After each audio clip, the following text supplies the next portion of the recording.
గౌరవనీయులైన ముఖ్యమంత్రి వర్యులు రేవంత్ రెడ్డి గారికి నమస్కారాలు సార్. నిన్న అసెంబ్లీలో బాగా చెప్పారు సార్. మీరు ఏమనంటే జీతాలు కూడా నేను అడుక్కొని చేబోదులు తీసుకొని ఇస్తున్నానని. అంత దుస్థితి ఎందుకు పట్టింది? కేసీఆర్ గారు తప్పు చేశారు కాదనట్ల.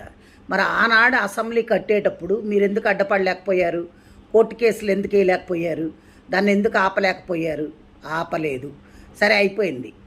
మేము ఎంప్లాయీస్ కట్టే ట్యాక్సులతోటి మిమ్మల్ని ఉచిత పథకాలు ఎవడు పంచమన్నాడు? ఉచిత పథకాలు ఎందుకు? ఉచిత పథకాలు ఇచ్చి మా జీవితాలు నాశనం చేయమని చెప్పినోడు ఎవడు లేడు కదా. ఎవరు చెప్పారు మీకు? ఉద్యోగస్తులకు బడ్జెట్ ఉంటుంది కదా. మా జీతాలు మాకున్నప్పుడు మాది మీరు ఇంకా అడుక్కునేది ఎందుకు? వేరే దానికి ఎందుకు ఉపయోగిస్తున్నారు? ఫ్రీ బస్సు ఎవరు పెట్టమన్నారు? ఎవడైనా ఈ రోజుల్లో మరీ కూటికి లేని పేదలు నిరుపేదలు ఉంటే ఆధార్ కార్డు చూపెడితే వాళ్ళకి ఇవ్వాలి. అంతేగాని ఒక కూలోడు బయటకు వస్తే 800 రూపాయలు, 1000 రూపాయలు మగవాళ్ళకి, ఆడవాళ్ళకి 800. అలా సంపాదిస్తున్నప్పుడు అది తీసుకెళ్ళి ఎక్కడ పోస్తున్నారు? బ్రాందీ షాపుల్లో పోస్తున్నారు.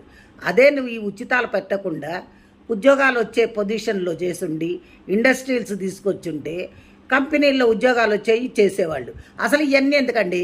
150 మంది మీరు ఎమ్మెల్యేలు ఎమ్మెల్సీలు అందరూ ఉన్నారు కదా, మీ జీతాలు బంద్ చేసేయండి. మీకు జీతాలు ఎందుకు? 10 కార్లు ఎందుకు? మీ సొంత పైసలు పెట్టుకొని వాడుకోండి. కోట్లు పెట్టందే మీరు ఎమ్మెల్యేలు కావట్లా. అలాంటప్పుడు మీకు అన్ని వసతులు కావాలి, 1వ తారీఖు జీతాలు కావాలి, మీరు ఫండ్స్ కావాలి, మెడికల్ బిల్స్ కావాలి, అన్నీ కావాలి. ప్లెయిన్లో ఊరికనే తిరగాలి, ఇవన్నీ కావాలి. ఇవన్నీ ఎక్కడి నుంచి వచ్చినాయండి?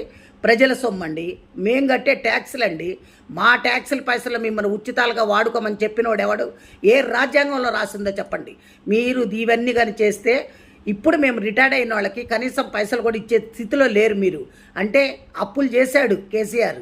అప్పులు చేసిపోయిన ముఖ్యమంత్రి ఒక ఆయన ఆస్తులు, నీకు దమ్ముంటే ఆయన ఆస్తుల్ని ఎలమేయండి. ఆయన ఆస్తుల్ని జప్తు చేసి అప్పులు కట్టించండి. ఇది ఒక చట్టం దాండి. స్టేట్ కానీ సెంట్రల్ కానీ మీ ఇష్టం వచ్చినట్టు వాడుకొని మాకు ఉచితాలు ఇస్తున్నాం, మీకు ఉచితాలు ఇస్తున్నామని చెప్తున్నారు. ఉచితాలు ఎవరికి ఇస్తున్నారు? ఉచితాల పేర్లతోటి మీ కార్యకర్తలకి దోసి పెట్టుకుంటున్నారు. అంతేగాని మీరు ఎవరికి ఏం చెయ్యట్లా, న్యాయం జరగట్లే అక్కడ. కాబట్టి దయచేసి మీరు ఇంకోసారి ఈ పిచ్చి సలహాలు ఇవ్వకుండా ఇప్పుడు ఎవరికైతే క్లాస్ 4th ఎంప్లాయీస్ కూడా జీపీఎఫ్ఐ పెట్టుకుంటే బిల్లులు ఇచ్చే స్థితిలో లేకుండా అయిపోయారంటే ఏమనుకుంటున్నారు? ముందు అర్జెంటుగా మా బిల్లులు మాకు పాస్ చేయండి. రిటైర్డ్ అయిన వాళ్ళకి మర్యాదపూర్వకంగా డబ్బులు ఇచ్చి పంపించండి. అది పద్ధతి. అందరు తిరగబడితే మటుకు ఊరుకునేది లేదు సార్. ఇది మంచిగా ఉండదు కూడా నేను చెప్తున్నా. Thank you.